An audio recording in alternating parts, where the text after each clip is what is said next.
que essa desconexão entre as causas globais e as biografias individuais demonstra como essas crises históricas e sociais, elas moldam a vida das pessoas, criando um ciclo onde o indivíduo parece impotente perante os problemas globais, mas suas experiências são profundamente impactadas por esses processos históricos. E por que eu estou falando tudo isso, né? Porque eu estou iniciando essa questão social dentro no que a gente tem como o Tratado de Convenção do Clima da ONU.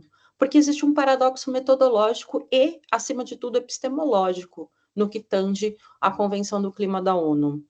Os temas ambientalmente invisibilizados, tanto faz se é por causa de uma natureza difusa, como, por exemplo, problemas de poluição, pela ausência de efeitos imediatos ou por estruturas sociopolíticos que os marginalizam, frequentemente a gente vê que existe uma carência de fundamentação sociológica e de uma discussão crítica sobre os processos que produzem e sustentam essa invisibilidade dentro dos fenômenos climáticos.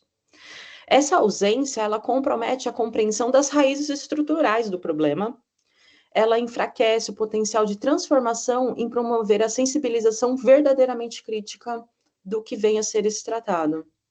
Representações que não exploram os mecanismos sociais, econômicos e políticos que mantêm esses fenômenos à margem do debate político, inclusive, acabam por reforçar a superficialidade da comunicação ambiental, a mobilização política e, de certa forma, impacta diretamente no que acontece e o que vem acontecendo nas próprias COPs. Em que momento foi discutido reparação histórica dos países colonizadores e países escravagistas? Estou falando isso de modo fora da COP, né? Num aspecto geral. Estamos lidando com essas questões que já existem há muito tempo e elas são estruturalmente normalizadas, muitas vezes. Será que os países desenvolvidos estão, de fato, bancando monetariamente o que eles se propuseram, né, em algumas COPs, aí, como a gente vai ver mais adiante? Mas será que eles têm eles entendem que isso é uma questão de reparação histórica? A gente pode falar que os países do Reino Unido, por exemplo, dentro do Pacto de Quioto, né? Os países do Reino Unido e da União Europeia, que cumpriram o Acordo de Quioto numericamente, foi realmente por uma política favorável? Foi por causa de questões de recessão, desindustrialização do leste europeu, que favoreceu determinadas, inclusive, políticas dentro do Pacto de Quioto, e os usos de mecanismos de flexibilização, como, por exemplo, o mercado de carbono. Então, aqui eu inicio a apresentação com esse breve, né, é bem breve, essa breve questão da Convenção do Clima da ONU, fazendo essa grande pergunta que existe mobilização política sem mobilização social? Eu acho que essa é uma questão muito honesta e que na COP30 talvez fosse muito interessante da gente perguntar para cada líder político que estará lá. Pode passar, por favor, Marlon.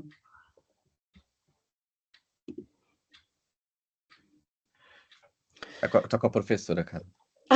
Desculpa, pode passar, professora. Já estou confundindo.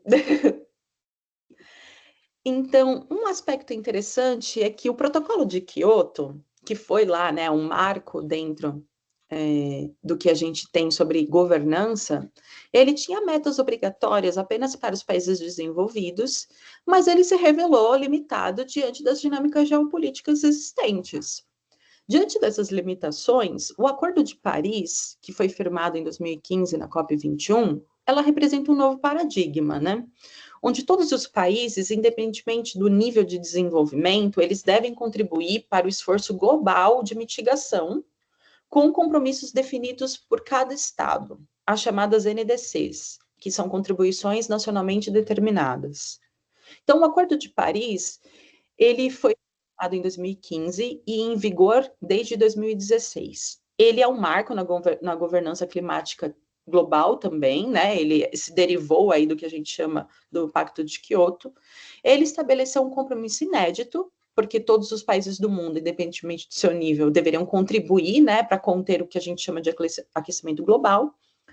E o objetivo principal desse acordo é manter o aumento da temperatura média global abaixo de 2 graus Celsius, em relação aos níveis pré-industriais. E de forma um pouco mais ambiciosa, né, evitar esforços, fazer grandes esforços para limitar esse aumento a 1,5 graus Celsius. A ciência do clima, especialmente os relatórios do IPCC, eles demonstram que ultrapassar esses 1,5 graus Celsius do aquecimento global, ele aumenta drasticamente os riscos de eventos climáticos extremos, que pode ser ondas de calor, secas, tempestades, formação de tornados, entre vários outros que a gente chama de eventos climáticos extremos. Também agrava a perda de biodiversidade e coloca em risco a sobrevivência de comunidades vulneráveis, como populações indígenas e populações ribeirinhas. Limitar esse aquecimento a 1,5 graus não é apenas um número, né? Ele é uma questão de justiça climática, pois significa evitar os impactos mais severos para aqueles que menos contribuíram, inclusive, para o próprio problema. Para alcançar essa meta, o Acordo de Paris estabelece que todos os países que apresentem, né, suas NDCs, ou suas contribuições nacionalmente determinadas, que são esses planos nacionais de redução de emissões que devem ser atualizados a cada 5 anos, buscando sempre aumentar a ambição sobre esse número. Além disso, o acordo reconhece a importância da adaptação, ou seja, fortalecer a capacidade, né, dos países de lidar com esses efeitos inevitáveis das mudanças climáticas que já acontecem. A gente já passou, né, do ponto de vai acontecer, já está acontecendo. E também do financiamento climático, com o compromisso de mobilizar recursos, né, para apoiar as nações mais vulneráveis. No entanto, o Acordo de Paris, ele sofre de uma fragilidade central, ele não possui mecanismos de coerção ou sanção para metas não cumpridas, não tem penalizações, né? As NDCs são voluntárias e, frequentemente, os países que mais poluem, que Estados Unidos, membros da União Europeia, China, eles apresentam metas pouco ambiciosas ou condicionadas aos seus próprios cenários políticos internos. Então, essa promessa histórica de financiamento climático de 100 bilhões de dólares por ano até 2020, por exemplo, que foi, né, para apoiar os países em desenvolvimento na mitigação e adaptação, não foi cumprida integralmente. Então, ainda que o Acordo de Paris seja abrangente, ele se apoia em compromissos voluntários e sem mecanismos de punição, por exemplo, o que fragiliza sua eficácia diante do que a gente tem aí como a emergência climática. Isso retoma o que eu falei anteriormente, né? A gente tem um problema de desconexão entre mobilizações sociais, mobilizações políticas sobre estruturas sociais normalizadas. E que o grande bloqueio acaba sendo exatamente por a gente não combater aquilo que de fato gera a invisibilidade desses fenômenos. E, acima de tudo, a urgência, né, do que está acontecendo em questões climáticas. Pode passar, por favor, professora. Eu também vou falar um pouco sobre as diferenças, ou quase que não ocorrem, né? As diferenças entre COP 28 de Dubai, de 2023, e a COP 29 de Baku, em 2024. Existe uma contradição entre forma e conteúdo da própria temática central do que vem a ser, né, a Convenção de Clima da ONU. Ambas essas conferências, elas foram sediadas em países cuja economia depende fortemente da exploração e exportação de combustíveis fósseis, né, que é o petróleo e o gás natural. Dubai nos Emirados Árabes, né, e Baku no Azerbaijão. Tem relação direta com essa indústria dos combustíveis fósseis. Essa escolha não foi neutra, né? Pelo contrário, ela expõe aí claramente um conflito de interesses dentro das negociações climáticas globais. É difícil esperar compromissos rigorosos para a redução de combustíveis fósseis quando as conferências são presididas ou organizadas por atores com fortes vínculos econômicos e especialmente com conflito de interesses. No caso da COP28, essa contradição ficou explícita com a presidência da conferência exercida pelo Sultan Al-Jaber, não sei se estou falando corretamente o nome, me perdoe se não. Ele é o CEO da maior empresa petrolífera estatal dos Emirados Árabes. Esse fato gerou bastante críticas, tanto da sociedade civil quanto das ONGs, e especialmente dos cientistas, que questionaram a própria credibilidade do evento. E, em segundo lugar, os temas centrais, os resultados esperados dessas COPs, a COP 28 foi marcada pelo lançamento do primeiro Global Stocktake, que é o balanço coletivo, né, do progresso das metas do Acordo de Paris, que eu falei anteriormente. O diagnóstico foi alarmante, né? Está longe de cumprir a meta de limitar o aquecimento a 1,5 graus. Apesar disso, o documento final, embora inédito, né, ao mencionar a necessidade de transição para longe dos combustíveis fósseis, usou uma linguagem vaga, não vinculativa, evitou termos como, por exemplo, eliminação ou proibição. Então, a influência dessas grandes petroleiras e dos países produtores de petróleo sobre os resultados da COP ficou bastante evidente. E na COP29, teve como foco principal o financiamento climático, especialmente o estabelecimento de um novo objetivo pós-2025, que substituirá, né, a promessa dos 100 bilhões de dólares anuais para países em desenvolvimento. Essa é uma pauta essencial, porque o financiamento é, sim, a chave para alguns países mais vulneráveis, para os países de modo geral, né, mais vulneráveis, para que eles possam mitigar e adaptar aos impactos climáticos. A ciência, né, do clima que eu estou falando aqui, ela é bastante clara, a gente está numa década decisiva, e não há espaço para ambiguidade nem lentidão nas ações. No entanto, a governança climática global, ela continua operando dentro de lógicas de poder que reproduzem desigualdades e favorecem o status quo. Enquanto as COPs forem, né, espaços para onde os negociadores são pressionados mais por lobby de fósseis do que por evidências científicas, que foi o que aconteceu durante basicamente essas duas COPs, de 28 e a de 29, os países em desenvolvimento, elas vão continuar carregando o ônus, sem os meios de poder mudar qualquer tipo de coisa. E os processos climáticos será mais de gestão de clima do que solução de futuro.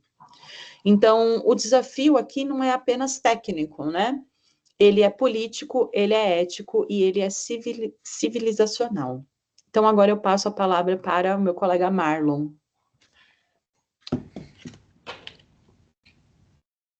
Pessoal, só então continuando aqui nas percepções que a Carol trouxe, vou falar um pouco sobre a questão, né, dos Objetivos 55.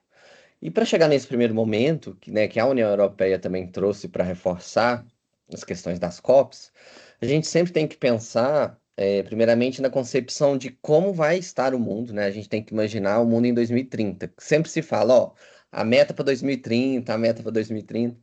Eu fico até brincando, né, gente? Imagina, chega 2030, nenhuma dessas metas chegou no que estava planejado. Porque são 5 anos, passa muito rápido, né? Eu tava assustando assim, gente, eu tava lembrando de janeiro, já estamos no mês de julho. E aí, então, para a gente até pensar, né, nesses objetivos, né, o 54, 55, a gente tem que já imaginar 2030, que não é um futuro muito distante. E aí, a Europa, quando ela foi planejar essas concepções desses objetivos, a meta principal seria a própria questão, né, do corte de pelo menos aí 55% das suas emissões de gases do efeito estufa, né, em comparação ao ano de 1990, né? E aí isso se tornou uma meta que foi transformada numa obrigação legal, né, pela Lei Europeia do Clima, e deu origem aí a esse pacote que ficou conhecido, né, como 54, 55. Mas por que esse nome em específico, né, para a gente abordar nessas concepções da União Europeia? O ponto de partida ele é simples, né, mas também se a gente for em uma outra concepção, gigantesco, que é aí alinhar todas as políticas do clima, né, em alinhamento com as questões da energia, com as questões de transporte, da indústria e também aí da fiscalidade da própria União Europeia nessa questão desse corte líquido mínimo, né, de 55%, das emissões de gases até 2030. E, logicamente, tem um pano de fundo, né, que é colocar o bloco da União Europeia também numa rota da neutralidade climática para o ano de 2050. Então, essas seriam as questões mais básicas, né, mais específicas. E aí, para cumprir essa questão, a Comissão Europeia, em julho de 2021, ela vai e apresenta um conjunto de propostas, né? E aí também percebam que são propostas que previamente tiveram intensas negociações, e aí foi adotado pelos ministros do Conselho entre 2022 e 2025. E aí a lógica desse pacote, primeiramente, a gente tem que perceber que ela se baseia em três princípios, né? O primeiro, que é a concepção da transição justa e socialmente equitativa, né, que o pessoal até gosta muito de referenciar, que é a concepção de ninguém deve ser deixado para trás, que seria esse primeiro princípio. Uma segunda concepção nas questões de inovação e de competitividade, né? E aí se trabalha muito a concepção, as questões envolvendo o reforço da capacidade industrial da União Europeia, principalmente frente a terceiros, e por fim também um princípio baseado nas concepções de liderança global, né, que manter aí a União Europeia sempre como referência no combate às mudanças climáticas, né? Se a gente for até pensar muito naquela concepção do efeito Bruxelas, né, como a própria política da União Europeia, a própria legislação, ela vai funcionar como um referencial para outros estados, né, outros blocos também. E aí, qual que seria essa arquitetura do pacote, né? Percebam que o Objetivo 55, ele não vai ser considerado uma lei única, né? Percebam que ele é um mosaico de diplomas interligados, e aí cada qual ele vai incidir sobre um setor específico, né? Ou também aí sobre um instrumento econômico jurídico. E aí a gente pode destacar 12 blocos centrais, né, em relação a esse objetivo, e a gente agrupa eles em eixos temáticos, até para facilitar também o raciocínio. Então, se a gente for parar para pensar, a gente pode pegar como concepção, por exemplo, o eixo carbono e mercado, né? Em abril de 2023, o Conselho da União Europeia ele concluiu a reforma do sistema de comércio de emissões, né? Que aí também estendeu o regime ao transporte marítimo, que era um dos pontos muito também mencionados nessa concepção de mercado de carbono. E também ele vai preparar a criação de um segundo sistema, né, o ETS-2, que vai ser dedicado também à questão dos edifícios e dos transportes rodoviários. E aí eu gosto muito de pegar nesses pontos específicos, que eu acho que amplia muito os nossos estudos nessas concepções de combates climáticos, porque realmente são políticas públicas na prática, né? Que vai trazer dados para a gente, uma concepção maior do que realmente está sendo efetivado para o combate das mudanças climáticas. E nesse mesmo mês, né, indo lá de abril de 2023, também foi aprovado o Fundo Social para o Clima, né, que também foi concebido com o objetivo de mitigar principalmente os efeitos sociais do novo mercado de carbono. E também nesse mesmo marco, né, abril de 2023, foi quando entrou em vigor o mecanismo de ajuste de carbono na fronteira, né, o CBAM. E aí o desenho dele passou a ser também simplificado, né, também por meio de propostas apresentadas aí entre fevereiro e junho de 2025. Para essas concepções é algo até bem recente. E lá no ano de 2024 é bom também a gente ressaltar a revisão da diretiva de tributação de energia, né, que foi também mencionada e ainda permanece nas concepções de negociações, né, essas questões dos tributos de energia.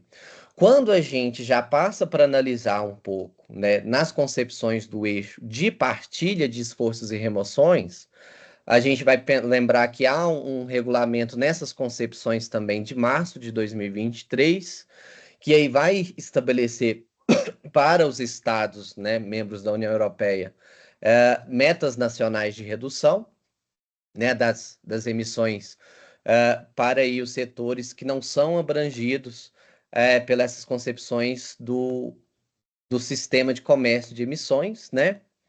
E também um outro regulamento que vai, ainda também em 2023, atualizar as regras para contabilizar o carbono nas concepções de florestas e solos, né? Que vai incentivar as práticas de uso da terra, que aumenta também essas concepções de remoções líquidas. E por que que isso é importante?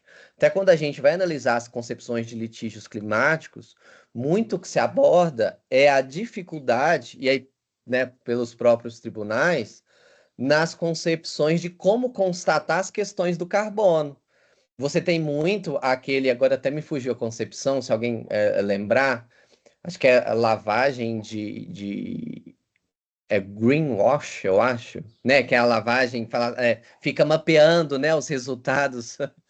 E aí esses documentos a União Europeia ela vai fazer nessa concepção de contabilizar mesmo, de conseguir realmente comprovar cientificamente ah, essas percepções do carbono. Então é bem interessante a gente trabalhar isso.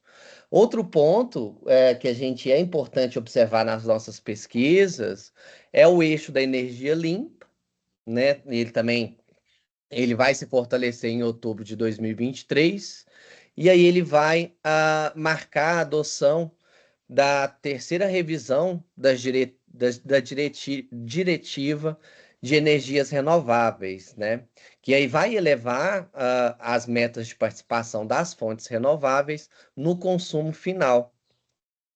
Só que poucos meses antes, aí eu trago esse ponto aqui das pesquisas que observei, em julho de 2023, também foi aprovada uma outra nova diretiva, né, que é a Diretiva de Eficiência Energética, que também vai impor metas vinculantes de economia da energia. Isso é um ponto importante, porque constata mais uma vez como a União Europeia está muito à frente das outras partes do mundo nessas concepções e regulamentações. E aí também se percebe que em maio de 2024, né, também houve aí uma completa concepção de um novo pacote que foi relativo às concepções do mercado de hidrogênio e de gases também descarbonizados. Também há um aprofundamento da União Europeia nessas concepções. E ali nesse ponto desse mercado foram criadas também regras específicas, né, para a infraestrutura e a comercialização desses vetores de hidrogênio e de gases descarbonizados, né, um fortalecimento nessas concepções. Um outro eixo de grande importância, percebido também nas pesquisas, é a questão das construções, né, um ponto que está em alta também, em grande evolução, e lá também a União Europeia vai ser precursora nesses pontos, numa questão da diretiva sobre o desempenho energético dos edifícios também, né, nesses pontos.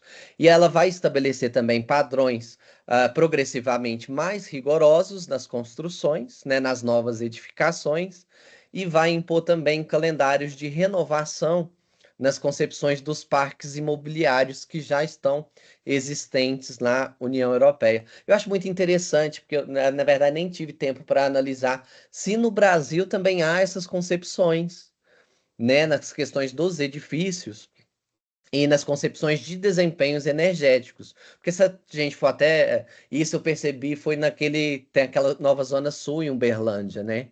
Que eles brincam que é a Nova York mineira. Não sei se vocês já viram lá em Uberlândia. E alguém, eu não lembro quem, comentou comigo que lá tinha um sistema bem sustentável nas questões de energias dos prédios, né? Ainda brinquei, falei, mas também, né? O prédio do primeiro andar já custa R$ 1 milhão, tem que ter mesmo.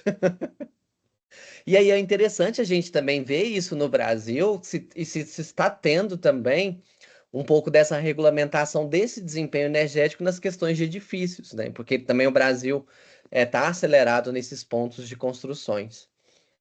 Mas também voltando nas concepções aqui dos Objetivos 55.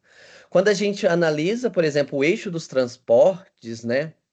As normas também de emissão de carbono, nas concepções de carros e vans, foram atualizadas na União Europeia no ano de 2023 também. Agora, recentemente, em maio de 2025, constatei nas pesquisas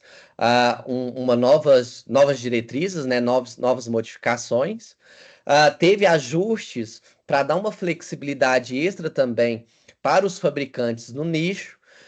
E aí, por que que isso é importante a gente analisar? Porque a União Europeia ficou no impasse nas questões de veículos por causa da China. A China, com seus carros elétricos, se expandiu nos mercados internacionais, e isso, nas concepções de indústria da União Europeia, teve uma pressão em relação aos seus veículos, e aí teve agora, recente, em maio de 2025, novas modificações nas diretivas, principalmente para auxiliar para flexibilizar junto aos fabricantes, mas também numa análise que auxiliaria a manter as metas de impacto de emissão zero aí até o ano de 2035. E isso também é algo recente, né? Quando a gente vai analisar questões de impactos climáticos nas concepções de transportes, né? E aí vai completar também esses eixos do Objetivo 55, outros regulamentos, como o da aviação, e é um ponto que a gente precisa perceber de grande crítica a esse pacote de regulamentações da União Europeia. Muitos deles vêm da questão da regulamentação da aviação e também do transporte marítimo, né? Eles falam que às vezes, aí já na concepção dos ambientalistas, é que esses pacotes são ineficazes porque não percebem ali uma regulamentação bem efetiva nas concepções marítimas e de aviação. Mas existem, né? Há essa regulamentação também recente, e também uma outra regulamentação de grande importância que a princípio, né, é ideal para um aprofundamento dos dados específicos, que é a questão dos regulamentos da infraestrutura para combustíveis alternativos, né? E aí também esse específico dessa regulamentação dos combustíveis alternativos, elas foram adotadas ali entre julho e outubro de 2023. Até em conversa com a Letícia recentemente, que ela está no doutorado de biocombustíveis, a gente falou de como essas regulamentações também estão sendo usadas como nessa concepção, né, de efeitos Bruxelas, de base, né, de premissas iniciais para o Brasil também regulamentar sobre, né? E aí também vai alavancar nesses pontos, igual até reforcei um pouco antes com vocês, essas questões dos combustíveis sustentáveis, né, nas concepções principalmente do transporte aéreo e do transporte marítimo. Então, isso é muito importante e principalmente nas concepções da própria União Europeia. E, por fim, também um eixo importante que é o do clima e energia, também assim de grande fortalecimento constatado aqui em maio de 2024, trouxe a aprovação do regulamento europeu sobre o metano, né, que também aí se destina a reduzir, né, fugas e queima rotineira em setores como o petróleo, setores de gás, setores de carvão também. E aí, o que que a gente precisa perceber de todos esses pontos específicos, né? Que vai envolver e se influencia nas concepções da COP, é que esse conjunto de atos normativos, eles vão demonstrar que esse pacote, né, ele vai atuar simultaneamente, percebam, sobre as concepções de precificação do carbono, né, ele vai reformular as regras de mercado, ele vai elevar os padrões mínimos de eficiência nessas concepções, e ele também vai criar incentivos robustos na inovação tecnológica, em todas as concepções, principalmente, né, na economia da União Europeia. E aí esse conjunto de mecanismos, eles vão se articular principalmente também para acelerar essa meta de descarbonização europeia, né? Então, é mais esses pontos específicos que a gente vai trazer dos Objetivos 55 e todas essas concepções que a União Europeia traz, elas vão impactar, né, vão trazer muito para as COPs, né, porque os países vão se basear nessas concepções para ali também trabalhar diretrizes, né, outras formas de se fortalecer o combate às mudanças climáticas, porque o que se percebe hoje é esse ponto, como a gente vai tratar essa temática em dados específicos. Então, como eu vou conseguir calcular isso? Como eu vou conseguir forçar essas empresas do setor privado a se adequarem a essas normas? Então, eu vou trabalhar com todas essas diretivas, né? Eu vou trabalhar com todas essas regulamentações para conseguir realmente ter algo concreto, né, e consiga até levar, né, na visão, na concepção de União Europeia, como um protagonismo dentro das COPs. Então, é mais nesses pontos iniciais que a gente também está trabalhando, né, em relação às COPs 28, 29 e também as outras, né, especificamente. E aí, agora, eu passo a palavra para a Andresa, né, continuar essas pesquisas. Bom dia, gente. Vocês estão conseguindo me escutar bem? Minha internet também estava ruim, não tá travando nem nada. Tá ótimo. Tá. Bom, alguns pontos que eu vou apresentar aqui que a gente achou legal trazer, né, sobre a COP28, a COP29, é a questão também do Fundo de Perdas e Danos operacionalizado, né, que ele foi criado na COP27 em 2022 e foi considerado um avanço muito grande, assim, para responder às demandas dos países em desenvolvimento, especialmente os mais vulneráveis, né? Aqueles que sofrem os impactos mais severos, assim, das mudanças climáticas, mesmo sem terem sido os grandes emissores históricos de gases de efeito estufa, né? E aí, na COP28, foi quando esse fundo ele foi formalmente de governança definida, e aí foi estabelecido que esse fundo ele ficaria inicialmente sob a administração do Banco Mundial, de uma forma temporária, assim, por 4 anos, e isso assim, gerou uma série de conversas, algumas críticas, principalmente vindas dos países do sul global, que queriam e almejavam assim uma estrutura mais independente. Então, esse é um ponto de muita crítica que foi levantado sobre esse fundo. E foi criado também um conselho para ele, que é composto por 26 membros. Aí 12 são de países desenvolvidos e 14 de países em desenvolvimento, né? Para ter uma representação ali das verdadeiras necessidades das comunidades, dos países. E esse conselho, ele ficaria responsável aí por definir os levando em consideração os impactos em cada comunidade, né? Aí, esse fundo ele ainda não começou a financiar projetos, pelo que eu vi, estava previsto para começar agora no ano de 2025, então eu acho que, acredito que na conferência desse ano a gente vai ver avanços em relação a isso, e o fundo vai funcionar por meio de empréstimos, né, doações, financiamentos, e é uma questão, assim, nessa parte da justiça climática mesmo, igual comentaram aqui já sobre reparação também, né? E mais específico sobre a União Europeia, na COP28 eles se comprometeram a contribuir com mais da metade do financiamento inicial para esse fundo de perdas e danos, né? Aí eles falaram na quantia de 400 milhões de euros. E só que assim, como muito a gente já discutiu aqui, e a gente vê muito não só na agenda climática, né, mas muitas coisas ficam apenas nas promessas e nas metas, assim, e falta uma efetividade, assim, dessas promessas mesmo. E aí no site da própria convenção, da Convenção Quadro das Nações Unidas, né, para a mudança do clima, eu acho, e no site também que existe sobre o Fundo de Perdas e Danos, eles falaram em promessas de 768 milhões de dólares, e a contribuição que eles assinaram foi menos da metade do valor, né? E aí isso eu encontrei no site oficial deles, e aí isso mostra essa questão. Que até a Carol comentou, né, da ciência do clima e da.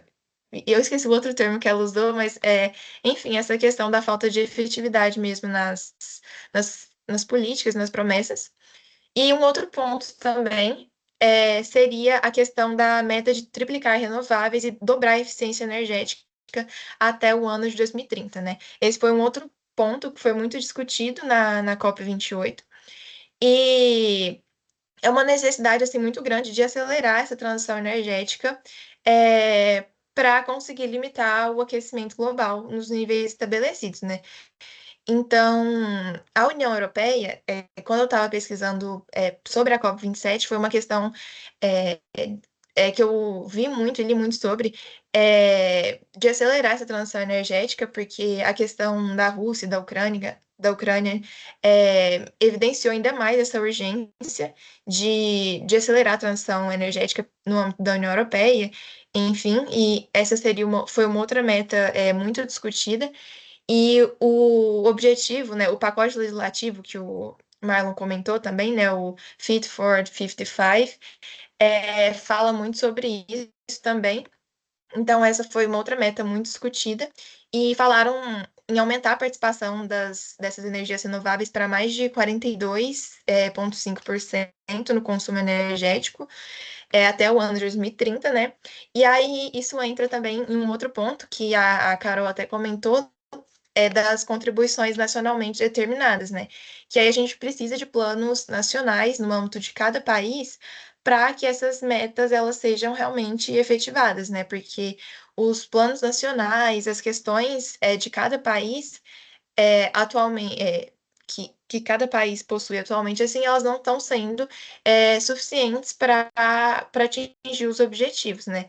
E aí o relatório do Balanço Global que foi publicado em 2023 mostrou que a gente realmente está muito longe e que precisam de medidas mais efetivas mesmo.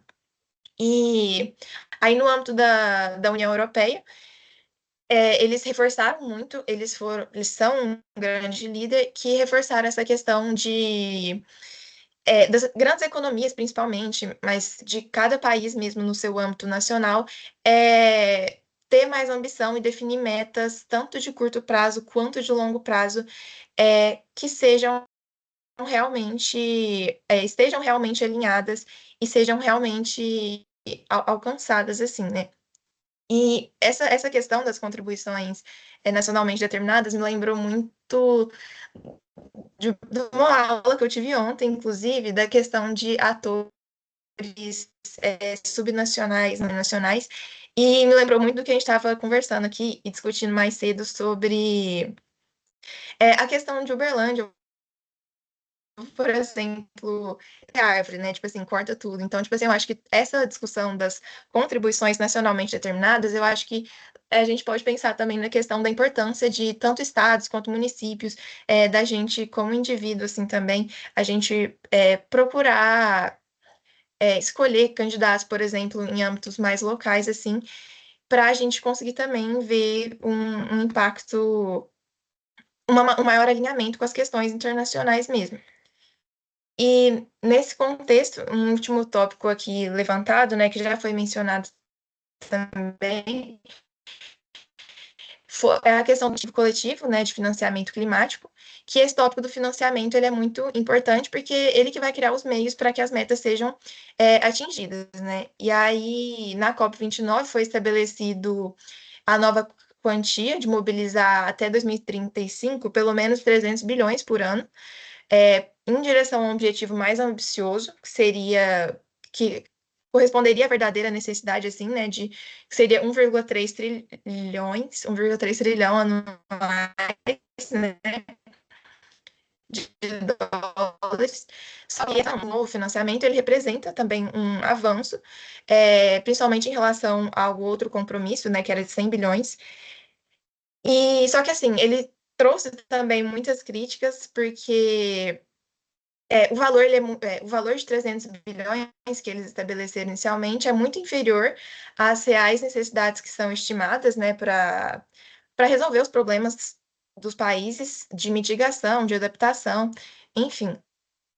E aí levantou muitas críticas nesse sentido, mostrando uma necessidade maior, assim, dos países se alinharem e realmente moverem, né, os meios necessários para esse financiamento, para que os países mais vulneráveis eles recebam a verdadeira ajuda que eles precisam.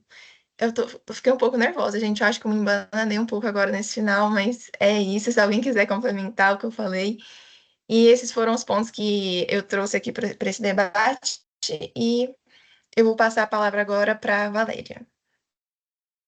Oi, gente. Imagina, Andressa, você foi ótima e a gente está aqui mesmo para compartilhar, para depois ouvir os insights, então tudo tranquilo. Na A verdade, Andresa é gente como a gente, por isso. é gente como a gente, até a gente aqui que já tem doutorado, a gente também tem hora que dá uma bugada. Eu hoje estou super devagar, eu vou pedir desculpa porque eu estou mega gripada, mas vamos lá. Bom, na verdade, eu começo aí da COP 28 a COP 29. Eu não vou falar tanto, né? Porque tanto a Andressa quanto a Carol já falaram bastante, né? Que eu acho que o que chama mais atenção aí é primeiro que a gente está passou a presidência da COP para dois governos tidos como autoritários, né? Para além aí da questão do combustível fóssil, né? Que a gente tem aí a presidência na COP 28 em Dubai, um grande expoente da indústria do petróleo, né? Então é no mínimo questionável, sobretudo pensando aí, né, a COP, a estrutura ela é basicamente dividida em Green Zone e Blue Zone.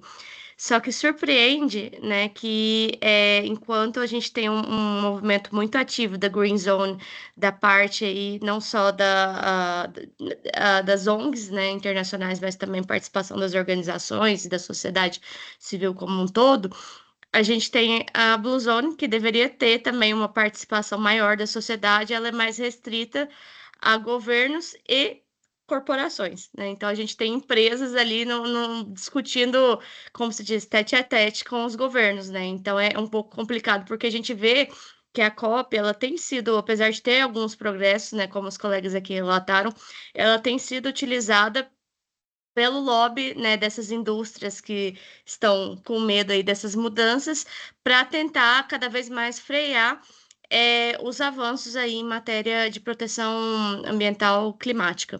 E aí, né, por que que eu tô falando disso, né? Porque quando a gente pensa em COP 28, eu quero voltar, na verdade, um pouquinho, né, o que o próprio site, ele destaca, né, dos avanços, né, dos principais pontos da COP 28, que eles colocam assim, né, que está sinalizando o começo do fim de uma era de combustíveis fósseis.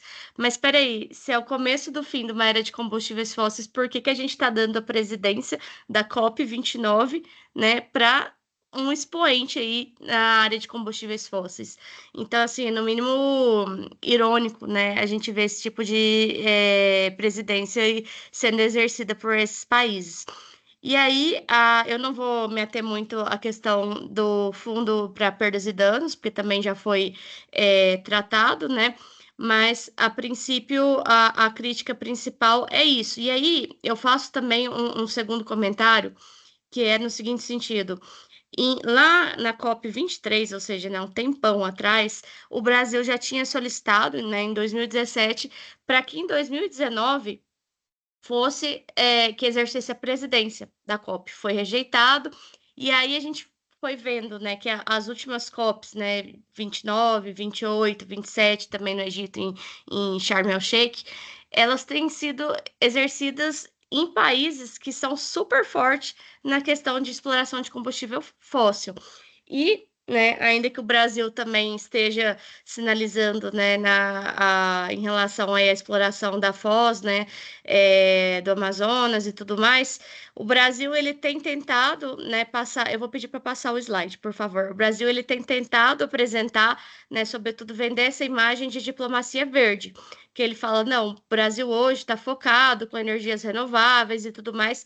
No entanto, o que a gente tem visto é um grande retrocesso nessa área, não só pela exploração, mas também pela lei de licenciamento ambiental, que foi outro retrocesso.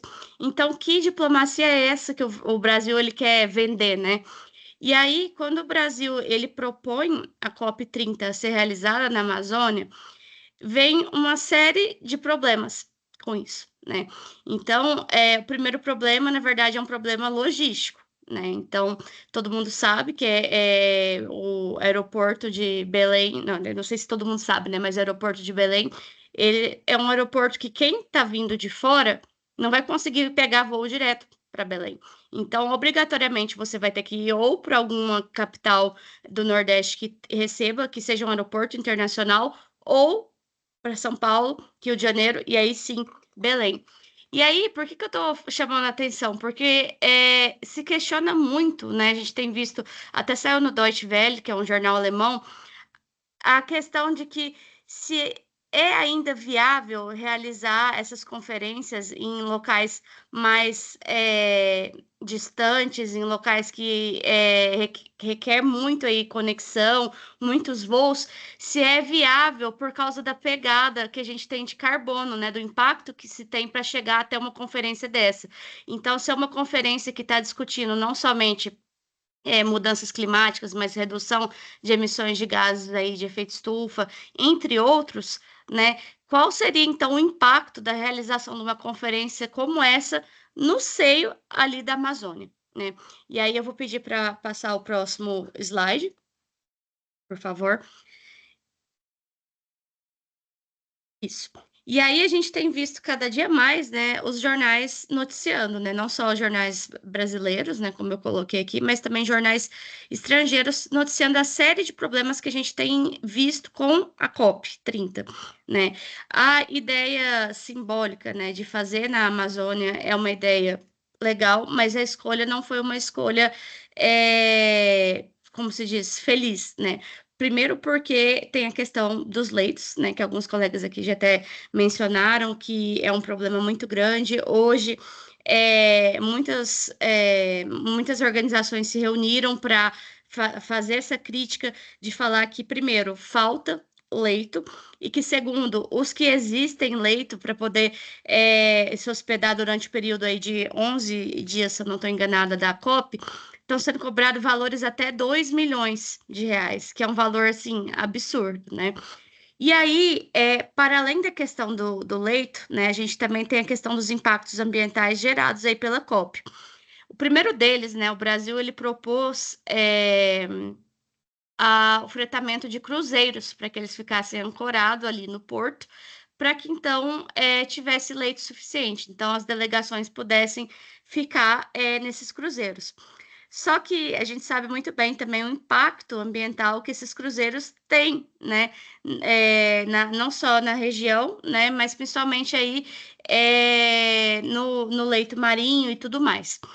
E outro problema também que surgiu aí da COP30 é que o governo de Belém, né, e a presidência ali da COP pensou, falou, olha, se Belém hoje não tem leito suficiente, né, e se a gente conectasse a outras cidades próximas que tem, para que as pessoas pudessem fazer esse deslocamento até a conferência? Nisso, foi construída uma rodovia no meio da floresta amazônica, desmatando floresta, para que pudesse conectar essas duas regiões. Então, aí a gente já tem mais um impacto. E um terceiro ou quarto impacto seria a própria questão do saneamento. Belém, hoje, para quem não sabe, é uma das capitais brasileiras com pior índice de saneamento básico. Então, a gente tem uma parte da população que vive ali na capital morando ali mesmo em moradias irregulares, seja em espécie de palafita, né, que não tem saneamento nenhum. E aí, dito isso, está se questionando, né? E os rejeitos, né? Gerados no âmbito ali das pessoas que vão se hospedar na cidade. Não só os rejeitos ali dos navios, mas para onde que vai tudo isso? Então, a COP30 até agora ela tem sido muito criticada, né? Pelo impacto ambiental que ela está gerando, né? E aí há uma outra crítica, não sei se vocês viram também, que ao invés de. Porque a gente sabe que o calor em Belém é fortíssimo também, e aí ao invés de atenuar o calor com árvores, né, com estruturas sustentáveis e tudo mais, que a presidência ela propôs? Ela propôs imitar aquelas estruturas que existem em Singapura, que são umas árvores assim iluminadas e tudo mais. Então ela fez essas estruturas e colocou umas plantinhas como se resolvesse, e ainda pior, em alguns lugares ela colocou árvores artificiais feitas de plástico. Então, assim, uma série de coisas que a gente sinceramente se questiona se o Brasil, né, que quer se destacar com essa diplomacia verde, se ele está realmente preparado para receber um evento desse porte. E por que um evento desse porte, que o intuito era ser realizado aí na região amazônica, por que ele não foi realizado em Manaus, que apesar de outra dificuldade logística, mas pelo menos Manaus tem um aeroporto internacional que é maior que o de Belém, e a estrutura hoteleira de Manaus é muito maior. Então, ainda que, né, eu não tenho certeza, né, em relação aos dados, se Manaus hoje comportaria um evento de tal magnitude, né, mas pelo menos a região de Manaus, né, de Grande Manaus, poderia também servir melhor do que hoje Belém e Grande Belém está servindo. Então, né, na verdade, eu não vou me delongar tanto aqui, porque a maior parte das críticas já foram tecidas, mas o que eu quero finalizar aqui com a minha fala é o que a gente tem visto, né, os ativistas aí falando que essa COP30 não é para quem está envolvido com a defesa da Amazônia, não é para povos indígenas participarem, não é para organizações do Sul Global participarem. Pelo contrário, em razão da dificuldade de deslocamento, né, dificuldade logística como um todo, e em razão dos preços e também dos impactos, está sendo criticada por ser uma COP possivelmente que vai ter mais pessoas do Norte Global do que do Sul Global que deveriam estar participando e contribuindo com o debate. Então, né, acho que foi na fala da Carol, se eu não estou enganada, né? Ela fala, ela traz uma crítica decolonial, né?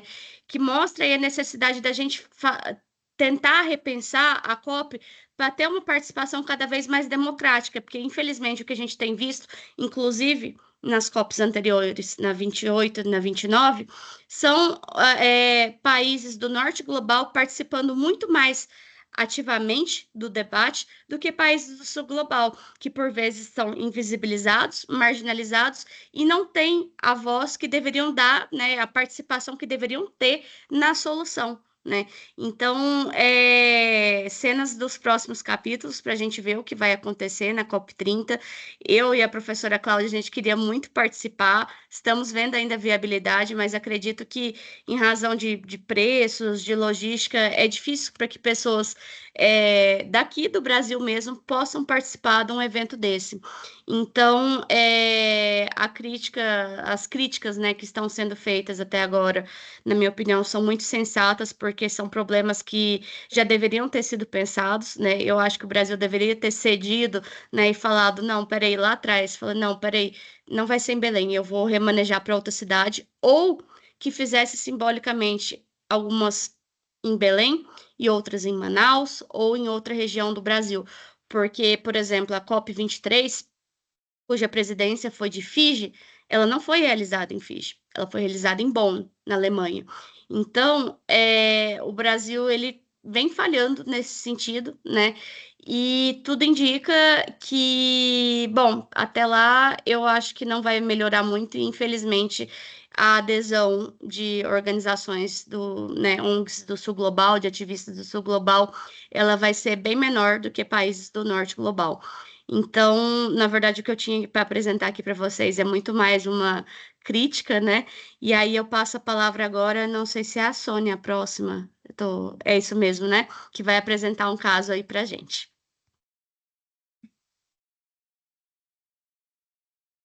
Bom dia a todos e a todas. Muito obrigada, antes de mais, por esta oportunidade. Este é um trabalho de grupo. Foi feita aqui uma explanação do que são as COPs 28 e 29 pelos anteriores colegas, e nós começamos por uma floresta e vamos desaguar numa árvore. Numa árvore que nós escolhemos para um estudo de caso, e neste caso concreto, nós escolhemos aqui algo, eu diria, a cobaia das COPs é Tuvalu. Tuvalu, aquele que é um microestado, um epicentro da crise climática, que tem uns factos essenciais que nós aqui elencamos. É aquele microestado peninsular com apenas 26 quilómetros, uma altitude máxima de 5 metros, 3 ilhas e 6 atolls, menos de 12.000 habitantes. Desaparecimento físico de 30 a 50 anos, quiçá muito menos. É isso que nos vem dizendo todas as investigações que temos feito ao longo destes tempos, essencialmente através da COP28 e 29. O porquê? Então, levantada, porquê Tuvalu passou a ser um dos centros das COPs, aquele que não tem nada para nos dar, em termos mundiais, em termos económicos, que é o centro do mundo, aqueles grandes potências que alvejam sempre o lucro. Tuvalu não produz. Tuvalu não tem fortunas naturais, não tem nada para explorar. Tuvalu nunca foi aproveitado, nunca foi em termos turísticos, com as suas belas praias, e veremos um pouco mais até um efeito preventivo. Tuvalu nunca teve uma regeneração dos seus recursos naturais e do lixo. Quando eu, em algumas apresentações, digo o povo de Tuvalu, por desconhecimento, quiçá, deitava o próprio lixo, borda fora. E agora, o seu mar fantástico é um mar de lixo. Tudo isto veio a dar naquilo que temos hoje, que é um Tuvalu, uma praia linda e maravilhosa, mas de lixo. Porquê? Porque nunca foram ensinados, porque nunca ninguém investiu em Tuvalu e naquelas ilhas à volta. Porém, analisemos o que está à volta de Tuvalu. E aí estão grandes potências. Será Tuvalu um exemplo ou uma experimentação para preservar e precaver o que pode acontecer nos estados insulares à volta e alguns deles de grandes potências? Esta ameaça constante da subida do nível do mar e com grande foco e que se tem verificado naquela zona, a sanalização da água potável de todo inexistente, a perda do território, a cultura e a identidade daquele próprio povo. Isto, como é óbvio, resultado de uma perda de território, de cultura e identidade. Este símbolo global de emergência climática, eles são vítimas de um catalisador de justiça internacional, como veremos um pouco mais à frente. E eu começaria por falar de algumas palavras-chave que importam aqui a nossa reflexão. Tuvalu, migração climática, soberania digital, direito internacional. Começaremos por uma COP28, foi aí que tudo despoltou e que Tuvalu ganhou grande expressão nesta área da crise climática. Na COP29, cujas expectativas eram altas, mas de nada se evoluiu, e quiçá na COP30 conseguiremos chegar aqui a algum consenso sobre Tuvalu, este nicho de experimentação, e desaguaremos na justiça climática. Este trabalho, este estudo de caso, é um caso paradigmático na interação entre migração climática e o desaparecimento territorial e a inovação soberana digital, utilizando margens jurídicas internacionais e uma crítica que neste estudo de investigação jurídico levamos, quiçá, a um estatuto de Tuvalu como desculpem a expressão, mas de cobaia das respectivas respostas globais a esta crise climática que vivemos. Analisando as deliberações e os compromissos que foram definidos na COP28 no Dubai e na COP29 em Baku, com ênfase no tratamento dispensado aos pequenos estados insulares, como é este caso, avaliam-se medidas como o fundo de perdas e danos e a transição migratória para a Austrália com o respectivo formalização do protocolo. Aliado a tudo isto, temos uma transição para uma nação metaversos. Toda esta transição que, sob um ponto de vista de inteligência artificial e da parte de que tanto falamos hoje, será viável? E os limites éticos, jurídicos e políticos da digitalização da soberania? Onde está a essência dessa nação? Será apenas criar uma sociedade de metaversos que mantém Tuvalu vivo e transferir a sua população para a Austrália? Essa é uma das questões levantadas e que merecem a nossa reflexão no dia-a-dia deste estudo de caso escolhido agora. Passemos um pouco mais à frente. Este estudo tem como eixo o direito multiverso. Veem que nós começamos num microestado. Passamos por uma COP28, por uma COP29 e vamos desaguar numa COP30. Estamos a falar de fundos e perdas de 400 milhões de dólares, um reforço financeiro climático, uma justiça intergeracional e povos extremamente vulneráveis.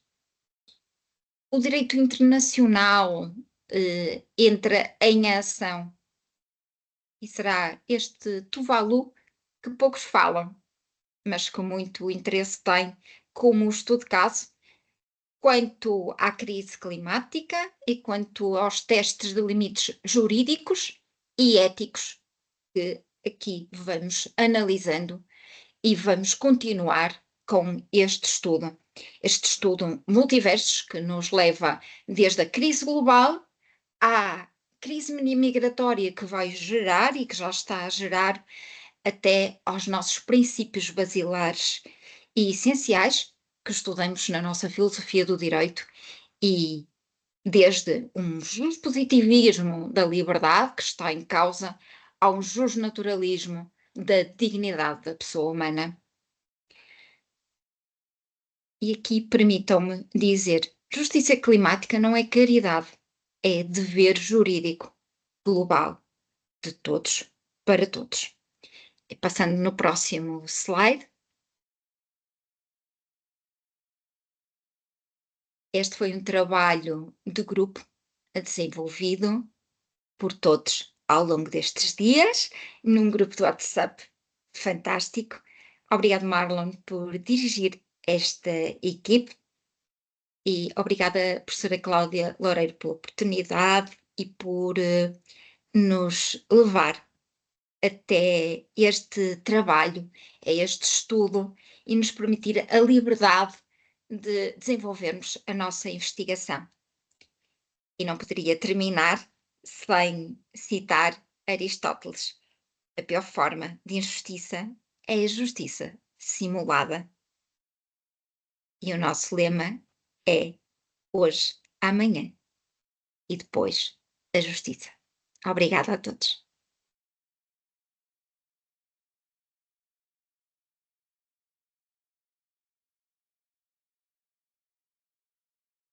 Obrigada, Sônia, pelas palavras e também obrigada a Marlon, Carol, Valéria e Andresa. Não esqueci de ninguém, né, gente?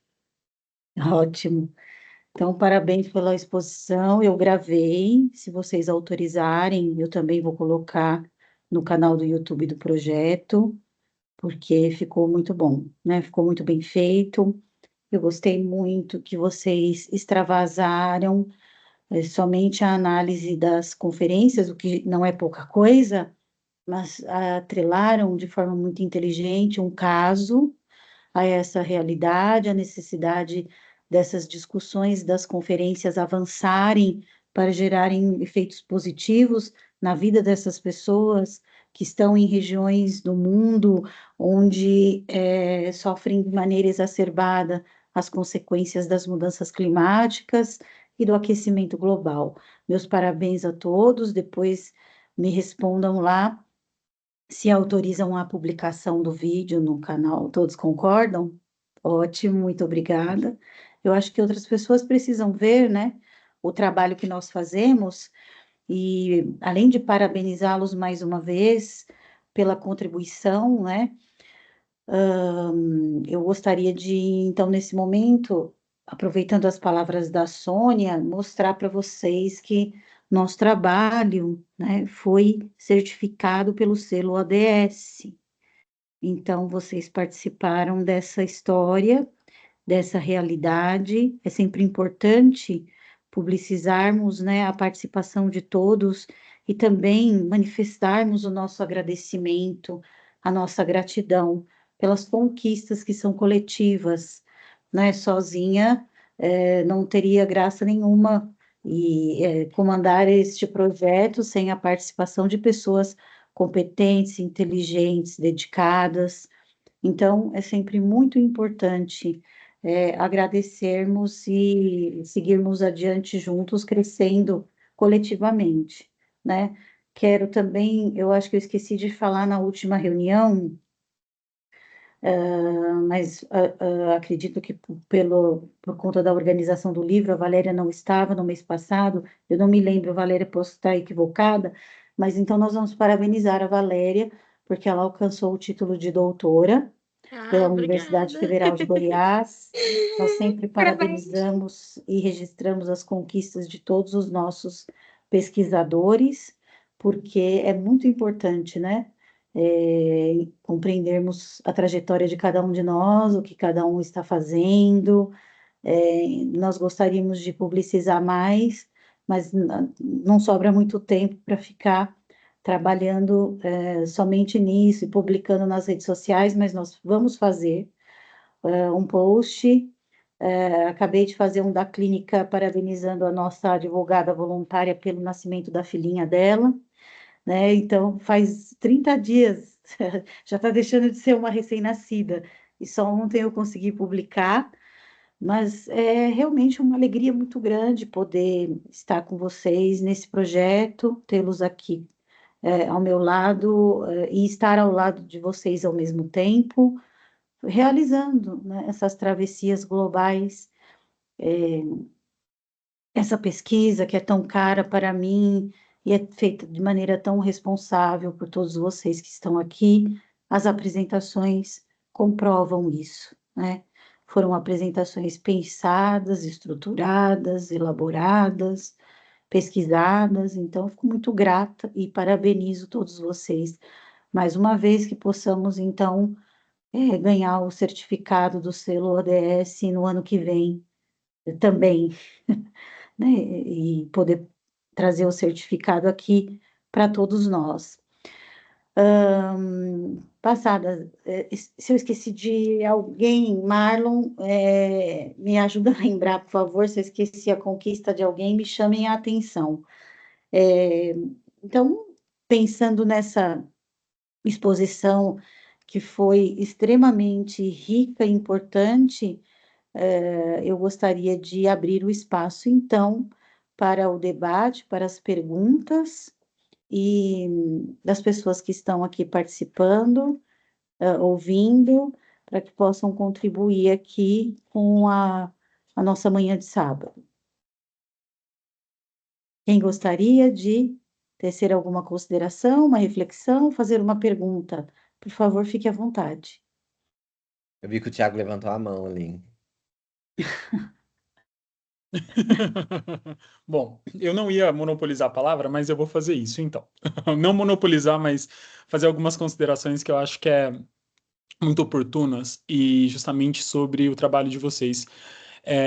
O grupo de vocês trouxe, na verdade, tudo aquilo que a gente já ouve, até mesmo com mais frequência, nos noticiários, nos trabalhos científicos. Geralmente todo mundo se debruça nas últimas COPs, nessas últimas COPs tão principais, mas eu acho que vocês trouxeram uma nova forma da gente ver o antagonismo que existe em relação a tudo isso. E eu acho que isso ficou bem claro na fala da Carol, ficou claro na fala do Marlon, também da Sônia, da Andresa, mas especialmente quando a Valéria trouxe essa crítica, né?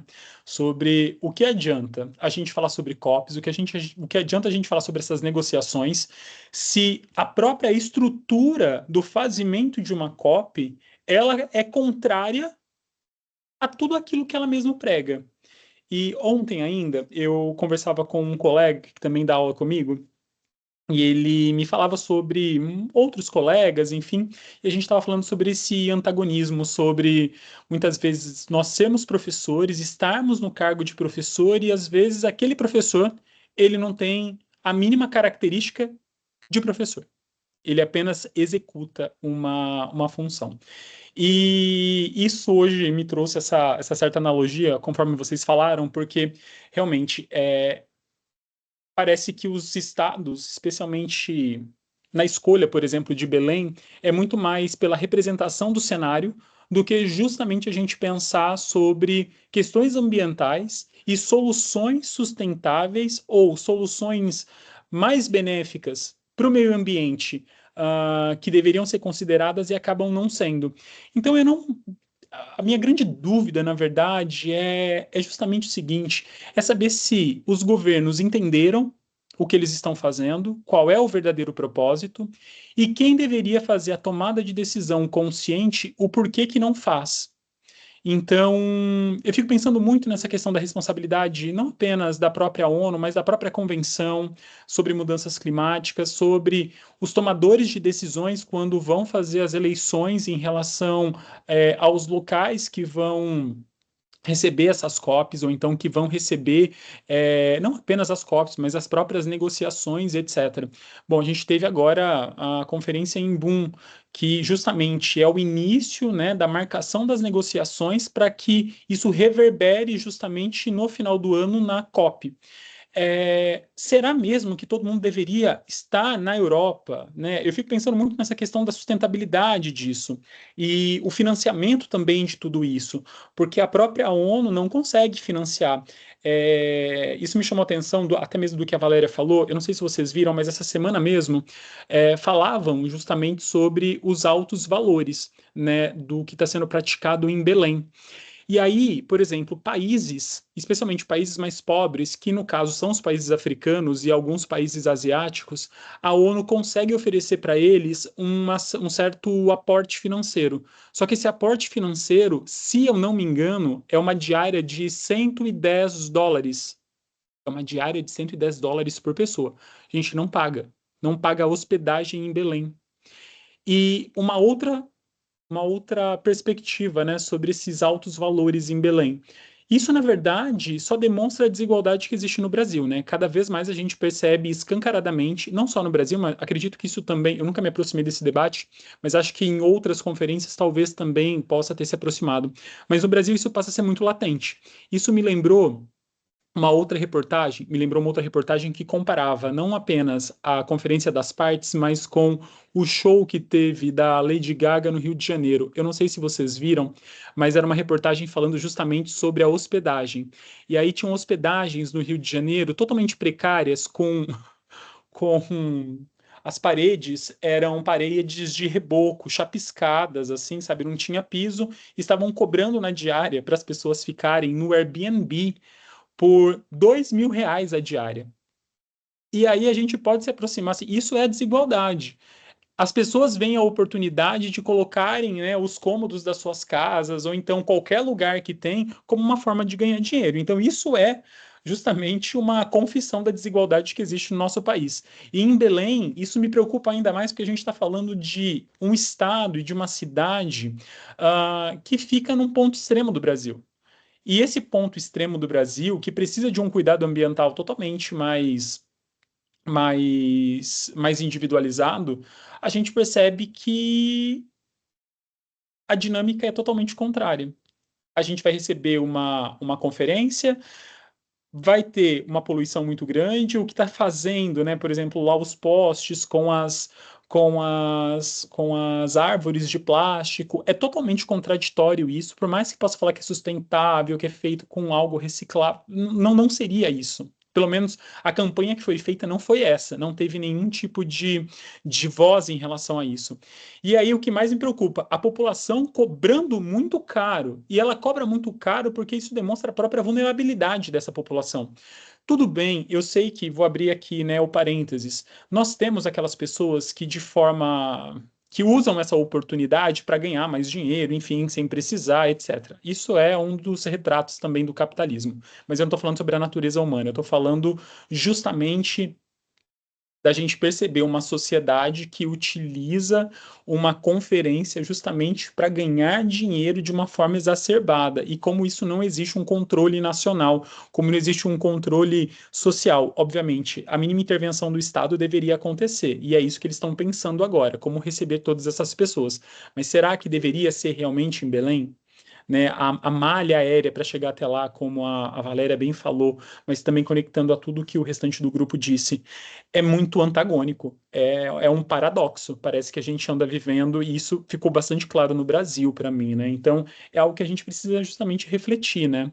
E eu já ouvi até alguns pesquisadores falando assim, será que deveríamos ir? Porque, tudo bem, pode haver um esvaziamento da conferência, e isso é algo que anda sendo debatido por conta da onerosidade tão alta. Mas será mesmo que a gente deveria ser conivente com esse tipo de estruturação? Então é uma outra crítica, uma outra abordagem que se faz no meio das negociações, né? Mas enfim, era só para participar dessa maneira, de uma forma também mais crítica sobre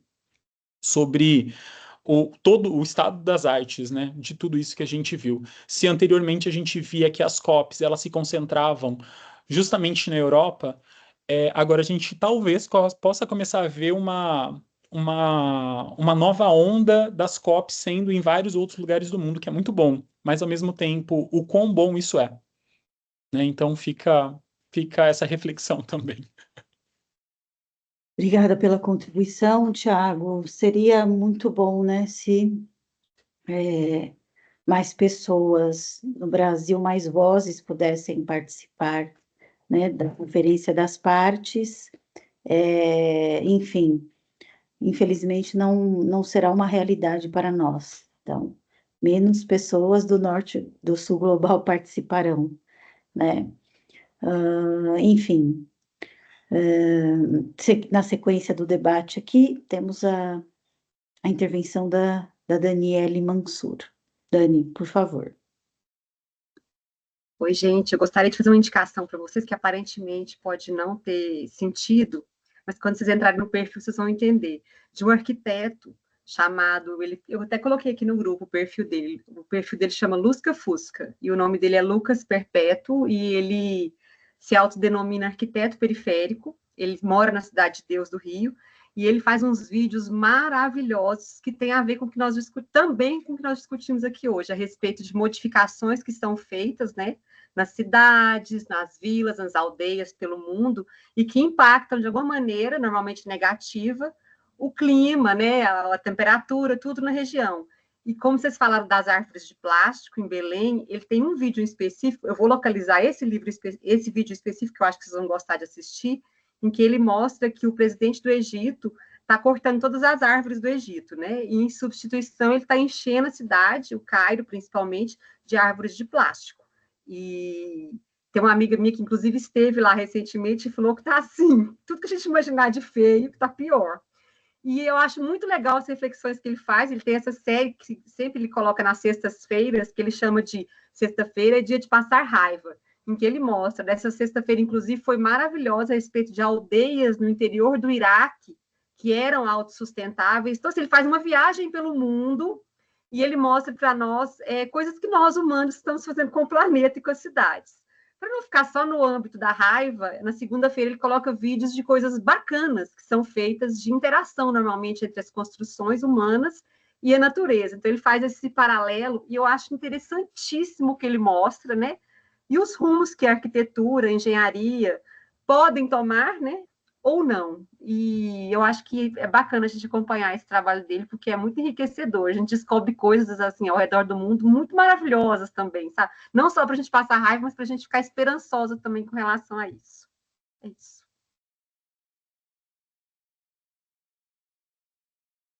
Obrigada, Dani, pela contribuição. Vou seguir aqui para acompanhar o trabalho do colega, da indicação.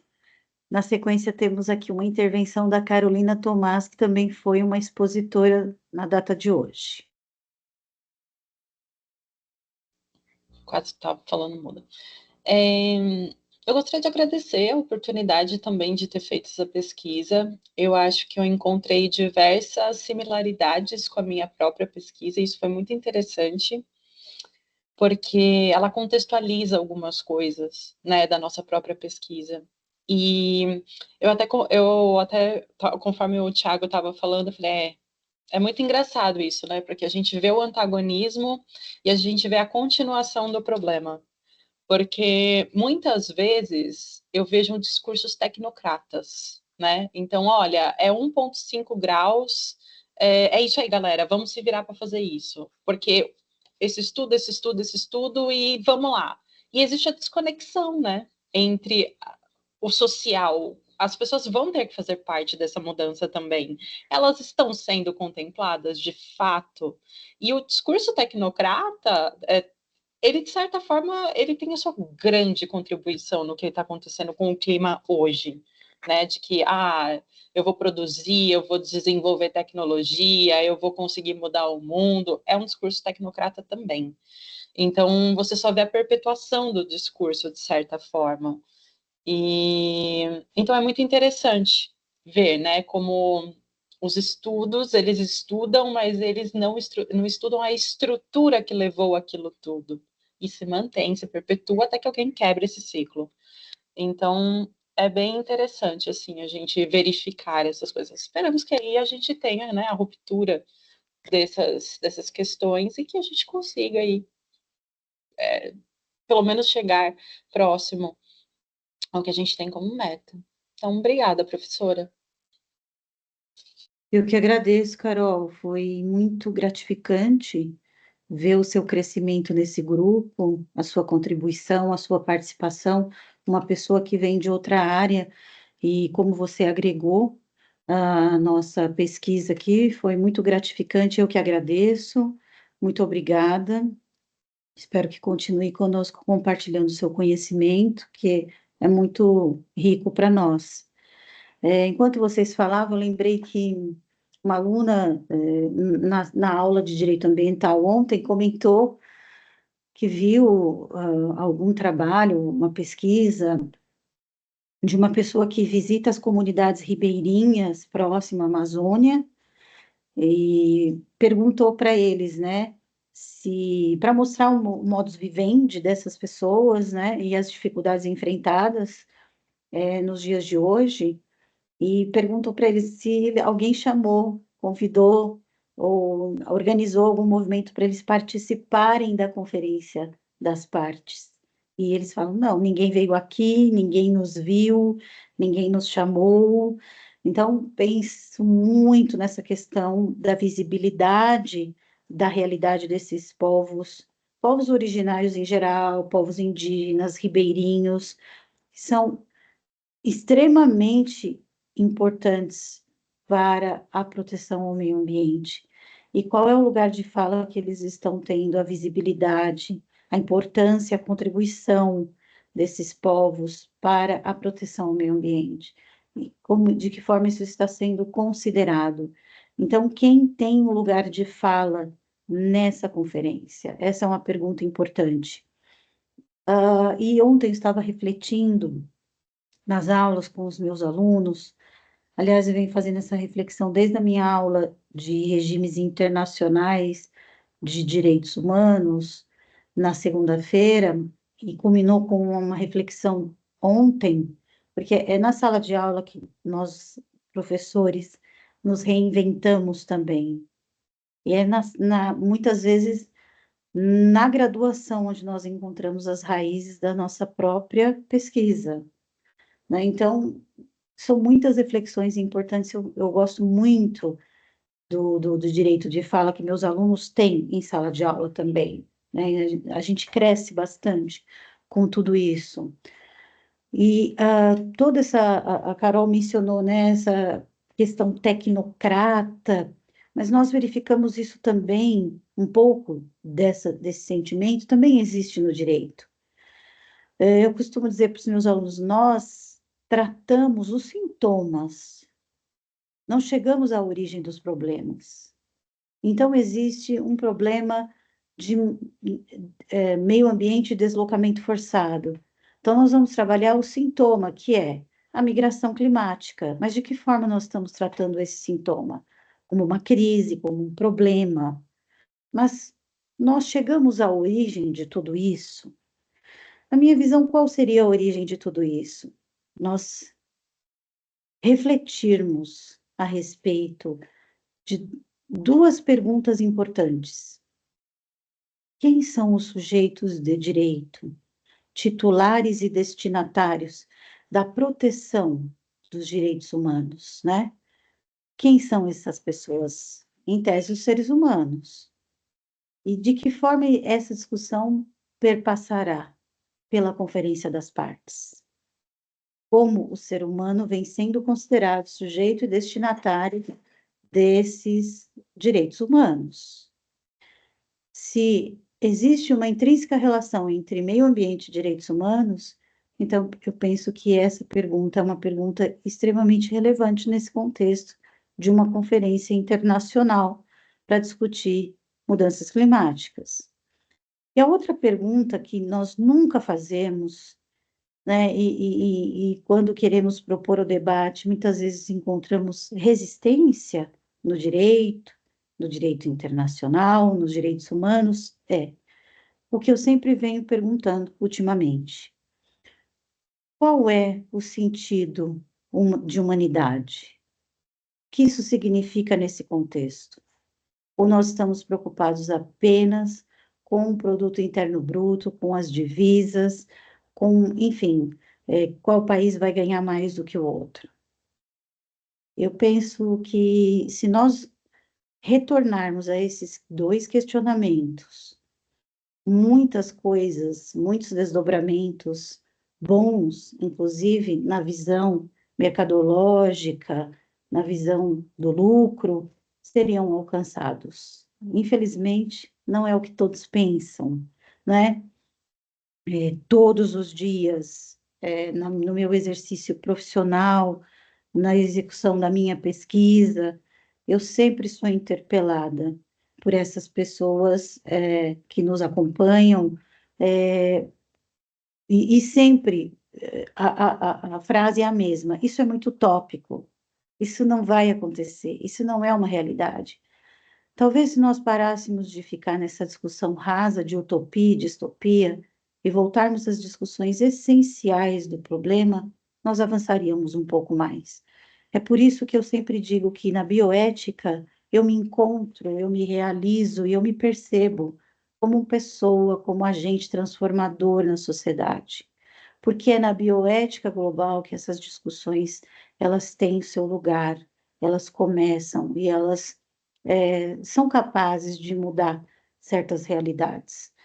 Talvez, então, se nós saíssemos um pouco das nossas caixinhas confortáveis, né, da nossa zona de conforto e travássemos as discussões que necessitam ser travadas, nós alcançaríamos, né, novos desdobramentos, encontraríamos novos caminhos para a proteção do meio ambiente e para a consecução e concretização dos direitos humanos.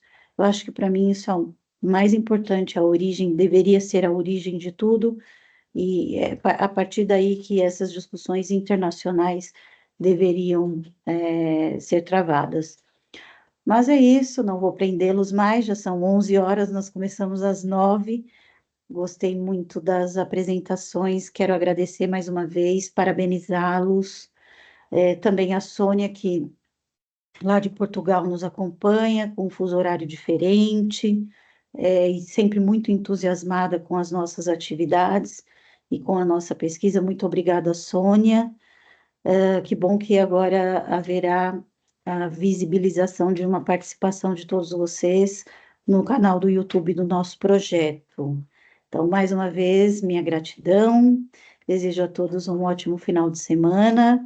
Mas alguém gostaria de falar alguma coisa, tecer alguma consideração? Aqui o microfone é público, é democrático.